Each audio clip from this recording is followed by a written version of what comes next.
Good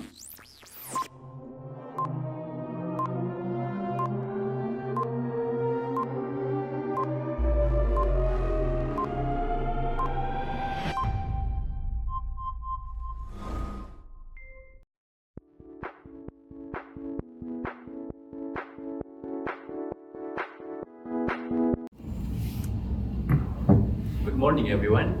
Welcome to Economic Talk Malaysia. I am Izzat, and I will be your host today. Today's topic is something that almost every Malaysian can relate to, which is the rising cost of living. Over the past few years, we've seen prices increase for many everyday items, from groceries and transportation to rent and utility bills. Because of this, many people are asking the same question: why is everything getting more expensive? So today, we will discuss the causes of this issue, how it affects different groups of people, and what can be done to reduce its impact. To help us with today's discussion, I am joined by three guests. First, we have Hanifa, who will share his experience as a consumer. Hello everyone, my name is Muhammad Hanifa. I am currently studying at UiTM.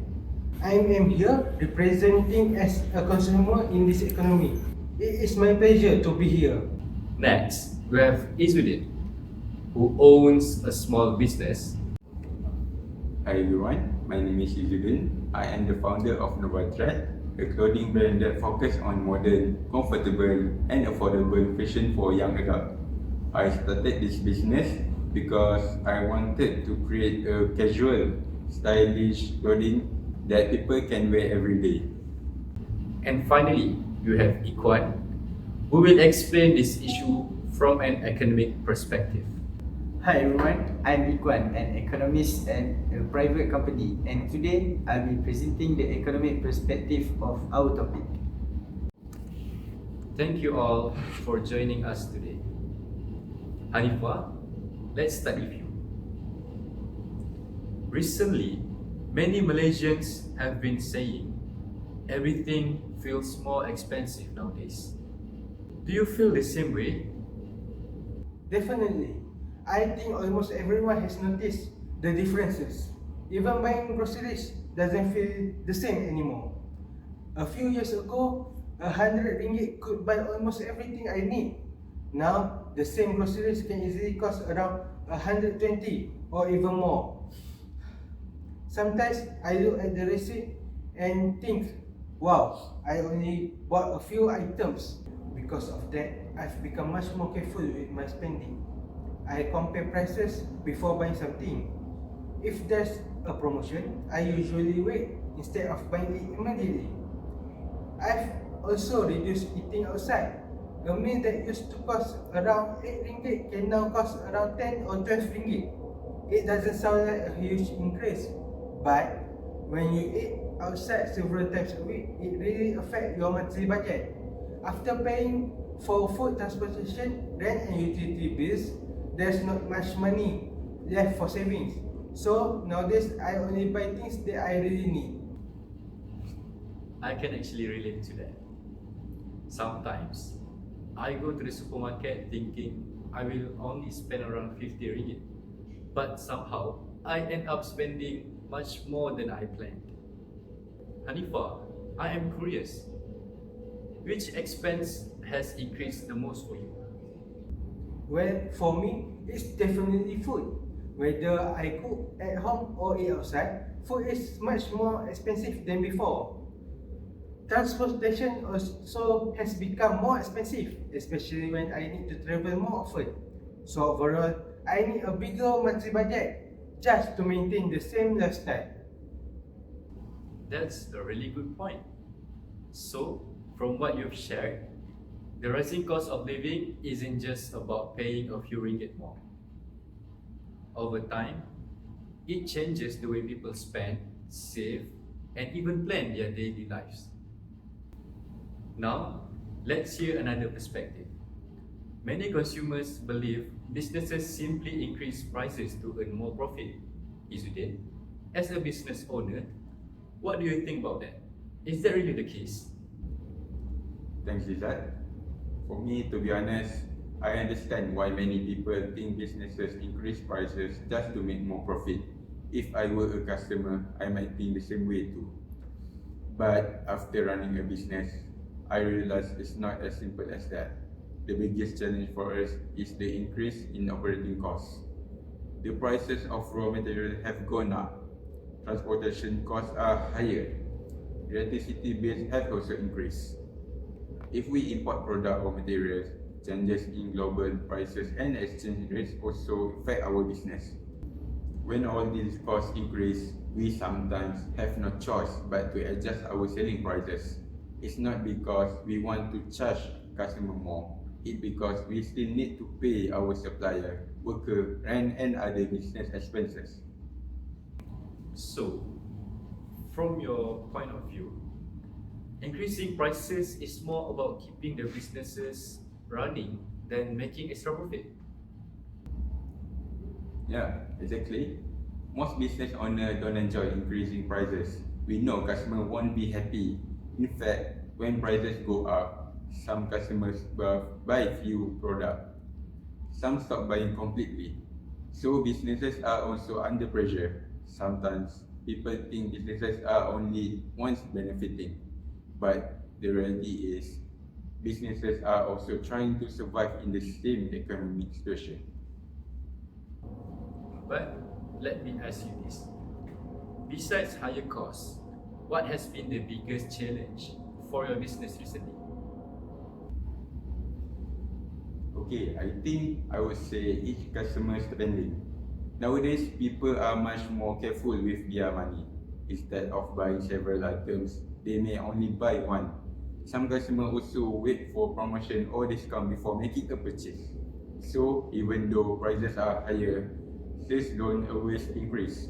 Sometimes our profit stays the same or even become lower. That's why I believe businesses and consumers actually face the same problem. Consumers want the lower price, businesses also want lower costs. If production costs become more stable, businesses won't need to increase prices as often. Okay, that's a really good way to look at it. So today's discussion has shown us that both consumers and businesses are facing financial pressure, just in different ways. But now, let's understand why all of this is happening from an economic perspective. Ikhwan, based on economic theory, what are the main causes that rising cost of living in Malaysia? Thanks, Izzat. Actually, this issue isn't caused by just one factor. It is the result of several economic factors working together. We usually divide them into demand side factors and supply side factors. So, let's start with the demand side. As Malaysia's population grows, more people need food, housing, transportation and other daily necessities. When more people want to buy the same goods and services, so the demand will be increases. If businesses can increase supply quickly enough, prices will naturally rise. Another demand side factor is household income. When people earn more money, they usually spend more. This also increases demand in the market. If demand grows faster than supply, prices continue to increase. Oh, so it is not always a bad thing when people spend more money. Yes, exactly. Higher spending usually means the economy is active. The problem only happens when supply can't keep up with the demand. That's when prices started increasing more quickly. Now, let's look at the supply side. Businesses today face higher production costs. This includes raw materials, transportation, electricity, and labor.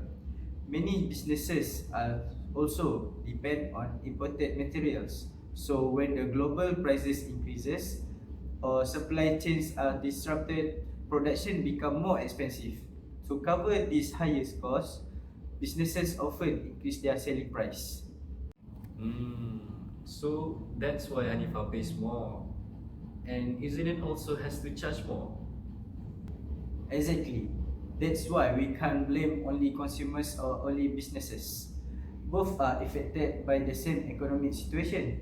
This can also be explained using the demand and supply model. When the production cost increases, the supply curve shifts to the left. That means fewer goods are supplied to the market. As a result, the market reaches a new equilibrium where prices are higher. I think that's much easier to understand. Besides paying more for daily necessities, what other effects does the rising cost of living have? There are several important effects. For individuals, families need to spend a larger part of their income on essential goods like food, housing, and transportation. This leaves less money for saving or other needs. Lower income households are usually affected the most because most of their income is already spent on basic necessities. Businesses are also affected.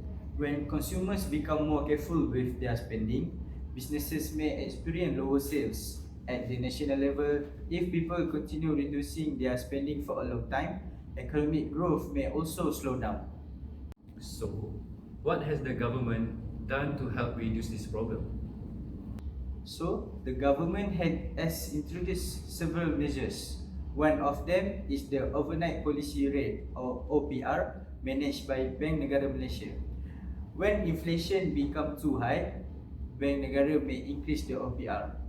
Higher interest rates encourage people to borrow and spend less, which is help reduce inflation over time. Another important measure is the Sumbangan Tunai Rahmah of STR. This program provides financial assistance to eligible households to help them manage their daily expenses. The government also provides targeted subsidies for selected goods and services. Besides these short-term measures, there are also long-term solutions. This includes strengthening domestic food production, improving public transportation, increasing affordable housing, and promoting financial literacy. All of these measures help reduce the impact of rising living costs over the time. So, if you had to summarize everything in one sentence, what's the biggest lesson people should remember about the rising cost of living? I'd say the biggest lesson is the rising cost of living isn't caused by just one problem, so it can be solved by just one solution. Consumer, businesses, and the government all have role to play in managing this issue. Thank you, Ikwan. And thank you to all of our guests for sharing your thoughts today. From today's discussion, we've learned that the rising cost of living affects consumers, businesses, and the economy in different ways.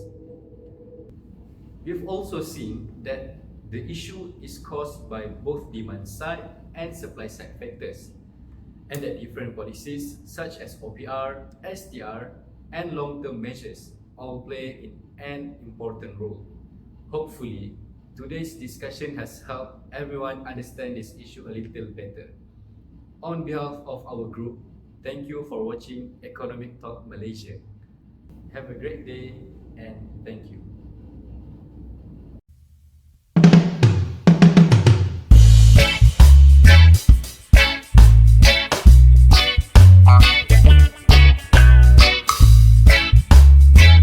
Okay.